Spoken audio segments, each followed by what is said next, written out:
Assalamu alaikum warahmatullahi wabarakatuh. Ashamaa harka jaalatamtootaa fi kabajamtoota uummata Oromoo jirtu bakkuma jirtanitti nagaa fi kabajaan keenya isin biraa jiraatu jecha sapiraayizii obboleettiin teenna hawwiin haadha ofiitii qabdu jechuudha. Haga xumuraatitti ilaalaa isiniin jedha akkana fakkaata. Maashaallah rabbirraa haa jaalatu hawwii jecha haadhallee kanagaa isaaniif haa ta'u rabbi nagaan isaan haa nyaachisu maashaallah kennaa haadha ofiitiif sapiraayizii ramadaana kanaaf jettee kennaa haadha ofiitii goote jechuudha hawwiini rabbirra haa jaalatu akkanatti meeshaa babbareedaa kanneen firaashii kanaa fi akkasuma tiraasii kanneen jechuudha haadha ofiitii hojjechiiste jechuudha maashaallah meeshaa bareedaa akkuma isin argartan kana haadha ofiitiif kennaa qopheessite gootee fi rabbirraa haa jaalatu haadha ofiitiif akkana qopheessite jechuudha akkuma isin argartan kana biffee bareedaa kanaa fi firaashii bareedaa kanneen jechuudha haadha ofiitiif akkanatti goote jechuudha kana gaasiif haa ta'uuti. Akkana fakkaataa biffee kana namni hin beekne hin jiru biffeen kun na biratti baratamira hin jaalatama biffee baay'ee jaalatame gatiin isaallee akkasuma gatii jiddu galeessa jechuudha maashaallah diizaayiniin isaa addadumaan jijjiiramee hojjetame jechuudha kan gaafa duraa hojjetamee fi kun diizaayiniin isaa tokko ta'ee qalamiin isaa garuu garaagaraa isin immoo qalamii barbaadan ajajachuu dandeettanii qalamii kanaan jijjiiree hojjedheef jechuudha obboleettii teenna biffeen kun hin beektanii gatiin isaa birrii 23 jechuudha biffee bareedaadha as gubbatti mastaawutti dardarame jechuudha kanarratti illee mastaawutti dardarama kanarratti illee mastaawutti dardarama jechuudha akkasuma ka keessa jiru kanarratti illee akkasuma jechuudha kun keessi isaa bal'aadha akkuma isin argartan kana asirratti illee kanarratti illee isatu dardarama asirratti illee mastaawutti dardarama jechuudha maashaallah biffeen asiin illee akkasuma deebi'ee ammoo kunneen baakkoon isaati jechuudha akkuma isin argartan kana kun illee baakkoonidha jala kanaan kana asiin firaashiitu qabe waan ta'eef isiniin banuu asiin illee akkasuma jechuudha gatiin isaa birrii 23 hawwiin firaashii kanallee haadha ofiitii hojjechiifteef jechuudha tiraasii 12 qabatee carqii isaallee 12 wajjin firaashii 4 fi carqii firaashaa 4 walirratti guutuun isaa walirratti jechuudha gatiin isaa firaashii 4 fi tiraasii 12 fi tiraasii carqii 12 walirratti 19 fi 800 jechuudha kan ittiin hojjetame carqii firaashillee dabalatee jechuudha guutuun isaa jechuudha akkuma wanti isin argartan kuni tiraasii 12 firaashii 4 walirratti birrii 19 fi 800 jechuudha akkuma isin argartan kana wanti isin beekuu qabdanii tiraasiin tokkoffaadhaani kun jechuudha boondii diimiti isboonjima tokkoffaadhaani firaashilleen isboonjiidhaan jechuudha boondiidhaan miti firaashilleen isboonjiidhaan boondiidhaan namoonni barbaadanii firaashin tokkochi jechuudha carqii malee birrii 6,000 tiraasii carqiidhaan walirratti birrii 7,000 jechuudha carqiin firaashii tokkochi birrii 1,000 jechuudha akkana fakkaata maashaallah isin illee ajajuu fi namoota barbaadanii diizaayinii barbaadaniin ajajaa isiniin jedha akkana fakkaata maashaallah kana gaasiif haa ta'u hawwiillee rabbirraa haa jaalatu inni biraa duqeetiidha duqeetii 50 ajajjee fi duqeetiin 50 dastaadha maqaan isii birrii 4,000 fi 400 jechuudha inni biraa ammoo meeshaa aadaati meeshaa aadaa qorii aadaati jechuudha isin ajajjee fi qoriin akkana fakkaata aadaa arsiitiini akkana fakkaata qorii bareedduudha garaa isii keessallee wanti isin ilaaluu qabdan muka isaa kana mukni isaa kun kan maashinaatii fi kan harkaan dhugamutu jira inni kun kan maashinaati jechuudha akkati bareedu argitanii kan maashinaa ta'e yoo kan maashinaa ta'e bareedaa qoriillee garaan isii keessillee akkuma isin argartan kana akka waan dhadhaadhaan rigamteetitti akkana bareeddi jechuudha akka isinitti bareedu argartanii isiniyyuu gatiin isaa qoriin ammoo birrii 3,000 fi 500 jechuudha qoriin birrii 3,000 fi 500 xuunxoon kabana ka qoraasumaatiin naa ta'u jettee xuunxoon ka qoraasumaatiin yoo ta'e baay'ee tokko dabala jechuudha xuunxoon qoraasumaa birrii 2,000 fi 500 jechuudha argartanii xuunxoon qoraasumaa birrii 2,000 fi 500 jechuudha qoraafamtee jirti argartanii waa maraanu sirruufti jirti xuunxoon qoraasumaa birrii 2,000 fi 500 tadudaati yoo barbaadan ammoo jechuudha birrii 1,000 fi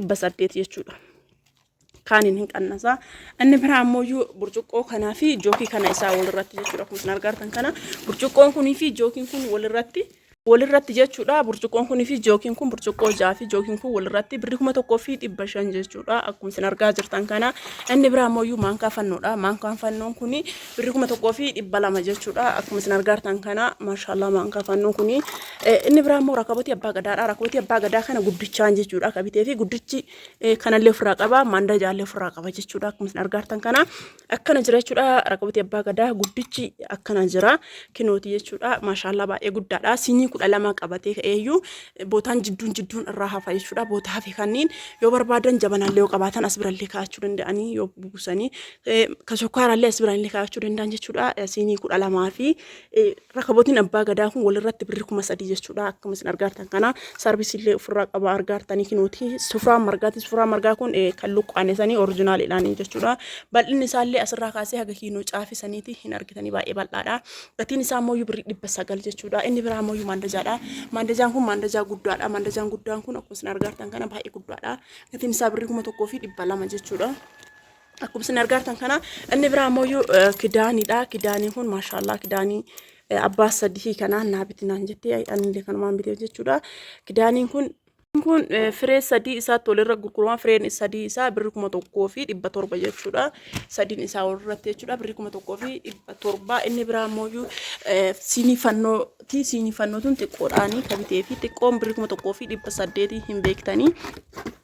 Inni biraa immoo distiidha. Distiin kun distii guddaadha. Gatiin isaa birri 1,800 jechuudha. Akkana fakkaata. Inni biraa immoo tiriidha. Tiriin kun birri 600.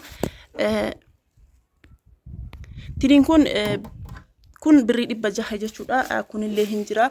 Kun ammoo 500 walirra 1,100 jechuudha. Inni biraa immoo saapiraayizii maatii ofiitiif harka qullaa maatii kiyyatti harka qullaa hin dhaqiniiti kanneen naa qopheessii naa dhaqii naan jette guutuu isaa jechuudha. Walaliin kaareen takkatti mitirri tokko jechuudha. Walaliillee kanaan maachii haa ta'u naa biti naan jette anammoo walitti dhiyaata jedhee waan yaadee fi kanaan biteef jechuudha. Kararii walitti dhiyaatu naan jette kuniif walitti dhiyaata argaa jirtanii mitiriin takkattiin birri 270 jechuudha. Oriijinaaliidha argaartanii oriijinaaliin santibii ofirraa qaba. Akkasuma ammoo akkanallee gootan kun waan hin qurxamaa kun ammoo uummata akka waan qurxamu miti oriijinaalii waan ta'eef. Inni biraa ammoo daabboodha. Daabboo maatii kiyyaaf hojjechiisii fidinaan jette argaartanii daabboon kun baatiraa 2 hojjechiiseef jechuudha. Baatiraan tokkochi birri 200 300 illee jira, ka 550 illee jira, ka 200 hojjechiiseef jechuudha. Akka nagaa jechuudha. Maatii keessaniif hojjechiisuu barbaadanillee tokkochi 200 argartanii tokkochi 200 lamaan isaa 400 jechuudha. Inni biraa immoo sukkaara kiiloo 2 bitiif naan jette. Sukkaarri kun sukkaara wanjiiti. Sukkaarri wanjii ammoo hin beektanii sirri dhageessisa jechuudha. Sukkaara gurraacha ka biyya keessaati wanjiidha. Sukkaarri kun gatiin isaallee maashaallah guddiidhaallee birri 130 jechuudha. Sukkaarri kun argamu akka aggaxaamii ta'eeti. Inni biraa immoo haadhatiyyaaf juusii naa biti naan jettee haadhatiyyan jalaa dhukkubattee haadhasi rabbisii haa fayyisuu fi juusii kana jechuudha. Tokkocha 170 biteef jechuudha. Juusiin kun dhiifama irraa ta'ati tokkochi birri 70 jechuudha. Fireen tokkochi kun birri 70 jechuudha. Kun guddaadha. Xixiqqaan hin qannasa. Kun ammoo guddaadha waan ta'eef fireen tokkochi birri 70 jechuudha. Mirindaa kanaan naan jette kaaniin dhabee jennaaniin kanaan bitee fi inni kunillee birri 100 jechuudha tokkochi. Kunniin ammoo 70 jechuudha. Kun 100 kun 70 jechuudha. Inni biraa immoo saamunaa bitinaan jette saamunaa fireen tokkochi birri 35 bitee firee 5 bitinaan jette. Inni biraa immoo obboleeyyan afur qabanaan jette obboleeyyan afuriifuyyuu qibaatii bitiif naan jette qibaatii kanaan biteef jechuudha. Sannaayilii kanaan biteef jechuudha. Tokkoffaadha. Sannaayiliin kun sadarkaa qaba. Tokkoffaadhaan biteef jechuudha. Saamunaallee akkasuma garagara bitiif naan jette garagara biteef jechuudha. Inni biraa immoo shiroodha. Shiroo bitiif naan jette haadha ofiitiif shiroo kana biteef jechuudha. Kiiloon takkattiin shiroon addii sana osoo hin taane xiqqoo mixxiniif akka mixxiniiti jechuudha. Kiiloon takkattiin birri 160 anammoo kiiloo 4 naa bitiif naan jette haadha isiitiif kiiloo 4 biteef jechuudha. Kiinooti shiroo kiiloo 4ti. Inni biraa immoo timaatimiidha. Timaatimii kiiloo 1 biteef kiiloon takkattiin birri 30 jechuudha. Inni biraa immoo maashaallah buna bareedaa buna warqaa biteef namoonni barbaadan maatii keessaniifillee bituu hin irraanfatinaa isiniin jedha. Bunni kun buna tokkoffaa buna warqaati. Haati tiyya buna jaalatanii naan jette buna warqaa kiiloo 2 biteef jechuudha. Kiiloon takkattiin 450 jechuudha. Inni biraa immoo shunkurtiidha. Shunkurtiin baay'ee guddiidha hin beektanii kiiloon takkattiin birri 100 fi shunkurtiin hin beektanii kiiloon tokkochi birri guddiidha jechuudha. Kiiloon tokkochi birri 160 kiiloo 4 biteef jechuudha. Inni biraa ammoo uffata haadha isiiti. Uffata haadha isii kana uffadhee isinitti mul'isa. Na obsa isiniin jira. Inni biraa ammoo barbareedha. Barbaree kiiloo 1 biteef jechuudha. Barbaree naa bitiif naan jette barbareellee kiiloo 1 bitee fi haadha isiitiif barbaree mixxinii bitee jechuudha. Ka'ima ishigii mixxinii bitee fi mixxiniin kiiloon takkattiin birri 400 jechuudha. Inni biraa ammoo baaltinnaadha jechuudha. Dhiifamna kaa ta'ati mixxinii jedhee baaltinnaa bitee fi baaltinnaan kiiloon takkattiin 400. Inni biraa ammoo zayitiidha. Zayitiin abbaa litirii 3ti. abbaa litirii sadii birrii 500 jechuudha. Akkana fakkaata meeshaan keenya har'aa jechuudha. Muuzii illee bitiin haa jettee muuziin kiiloon takkattiin birrii 60 namoonni kennaa maatii keessanii kennuu barbaadan meeshaalee akkanaa kanneen kennuufi hin dandeettan isiniin jedha. Maashaallah baay'ee tokko bareeda. Amma immoo uffata haadha hawwii uffadhee isiniin mul'isa jechuudha. Yoo jaalattan isinillee maatii keessaniif bittan jechuudha. Akkana fakkaata. Na obsaa isa uffadhee isiniin mul'isa. Maashaallah akkana fakkaata jechuudha. Kinooti diriyaan akkana fakkaata. Diriyaan akkana fakkaata jechuudha. Kun isin argaatan kana kinooti baay'ee bal'aadha jechuudha. Bal'aa wajji hodhisiisee fi akkuma isin argaatan kana malkii gurraacha maal kanan jaalatan naan jette kana hojjechiiseef jechuudha. Akkanatti illee suuqatan diriyaan gogoraan isaa dheeraadha. Inni biraa ammoo kootiidha. Diriyaan kun akka isin argitan kun jechuudha. Guutuun isaa sadeen isaa walirratti gogoraa qabatee diriyaa qabatee maqarabaa qabatee maqarabaan isaa immoo bal'aadha. Argartanii maqarabaan kun bal'aadha. Maqarabaadhaan walirratti birrii 4,000 jechuudha. Inni biraa immoo kootiidha. Kootii liizarii bitiif naan jette filannoo isiitii biteefi kootiin liizariin kana jechuudha. Argatanii kootiin liizariin birrii 1,700 jechuudha. Kootiilee gubbaan godhee isin mul'isa.